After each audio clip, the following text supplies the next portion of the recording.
Talagang ang pinatunayan na ni Maine Mendoza at Alden Richards na ang relasyon nila ay talagang malakas pa rin at matibay, na kahit sino ay hindi kailangan na pabagsak silang dalawa dahil ito ay iniingatan na nilang dalawa sa simula pa lamang. Kaya kung tatanungin nyo si Alden Richards at Maine Mendoza, makapagsasalita ito talaga sa publiko kung kinakailangan. Sabihin nila ang tunay nilang relasyon, dahil kung hindi sila magsasalita ay talagang marami ang magdududa sa kanilang relasyon. Kung ang Aldab Nation lamang ang tatanungin ay kahit hindi na sila magpaliwanag sa publiko, dahil alam naman talaga ng Aldab Nation ang kanilang relasyon. Kaya talagang kahit iwasan nila ang pagsagot nila sa mga Aldab Nation ay maiintindihan ito. Ngunit ang masama dito ay ang mga publiko na pilit nagtitwist sa mga pangyayari na ginagawa ni Maine Mendoza at Alden Richards. Nakita na rin natin ito sa mga nakaraan na mga pagtitipon.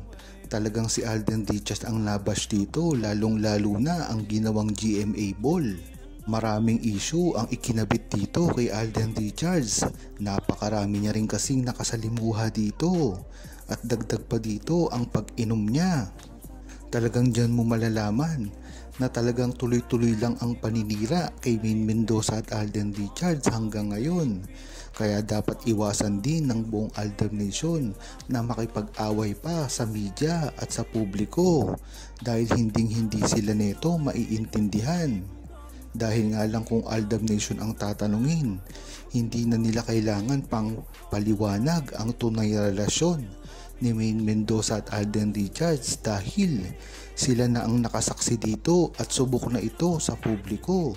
Kailangan din ni Alden Richards at Maine Mendoza ng pag-amin sa kanilang relasyon, dahil nga naman ito ay makakabuti rin sa kanilang dalawa.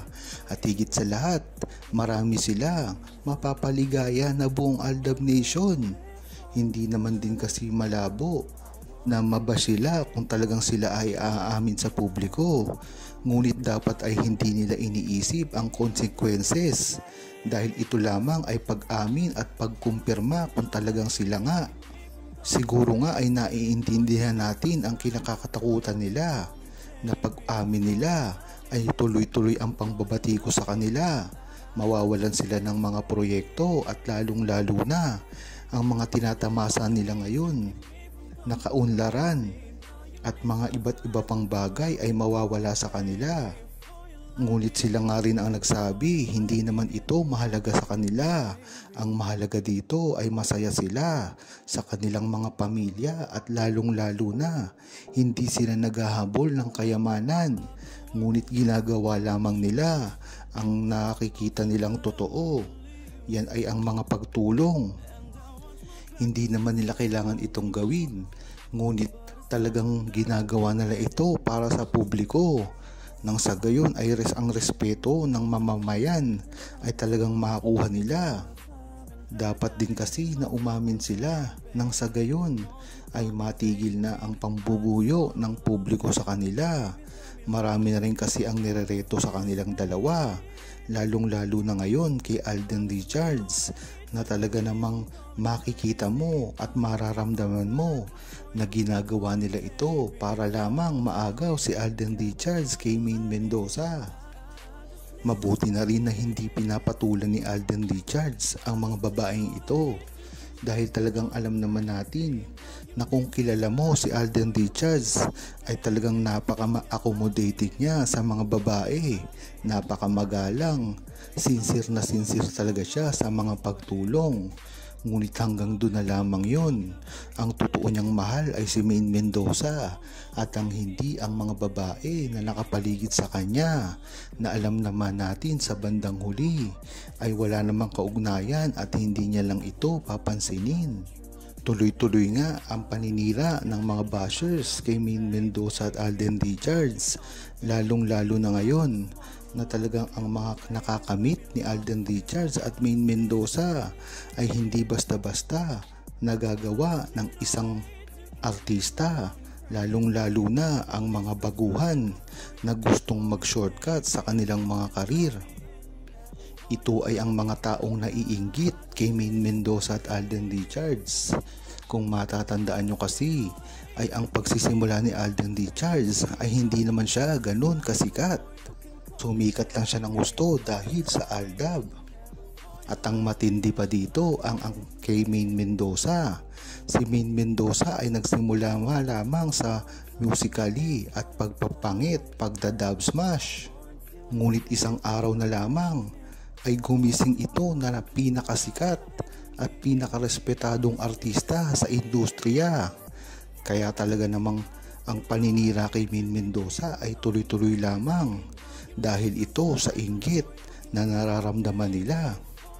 At gusto nila ito na mangyari sa kanilang buhay. Kaya ganoon na lang ang pang-aagaw nila kay Alden Richards, kay Maine Mendoza. Nang sa gayon, sila naman ang makatikim ng kasikatan at kayamanan. Talagang hindi nila ito kaya dahil si Maine Mendoza ay hindi lamang nagising na isang sikat. Si Maine Mendoza ay talagang napakaganda at napakatalentado. Kaya kahit anong gawin nila ay hindi mangyayari yan sa kanila kung hindi kay Maine Mendoza lamang at Alden Richards. Napakagandang balita nito para sa Aldab Nation na tila naging masayang muli si Alden Richards sa pagbabalik niya. Nito kasing mga nakarang araw ay maraming nagsabi at usap-usapan sa social media na tila nag-date daw si Alden Richards at Maine Mendoza. Ngunit bakit hindi ito nailathala ng mga media? Palagay ng buong Aldab Nation ay talagang itinago ito ni Alden Richards at Maine Mendoza sa kadahilanan na rin at hindi ito kailangang pag-usapan ang tunay na relasyon ni Maine Mendoza at Alden Richards dahil mababaling ang pansin sa kanilang dalawa. Kailangan din kasi ni Alden Richards ang promotion para rin sa ito sa kanilang pamilya. Maganda rin naman kasi na talagang merong ganitong pangyayari kay Maine Mendoza at Alden Richards nang sa gayon ay iwas stress din. Yan naman talaga ang sinasabi ni Alden Richards at Maine Mendoza dati pa lamang. Kung matatandaan nyo ay hindi sila nagpapa-stress sa mga bali-balita na mga lumalabas na paninira sa kanilang dalawa dahil ito ay madali namang iwasan kung hindi magbabasa sa social media. Huwag kalimutang mag-subscribe, comment at i-like ang video na ito. Thanks for watching!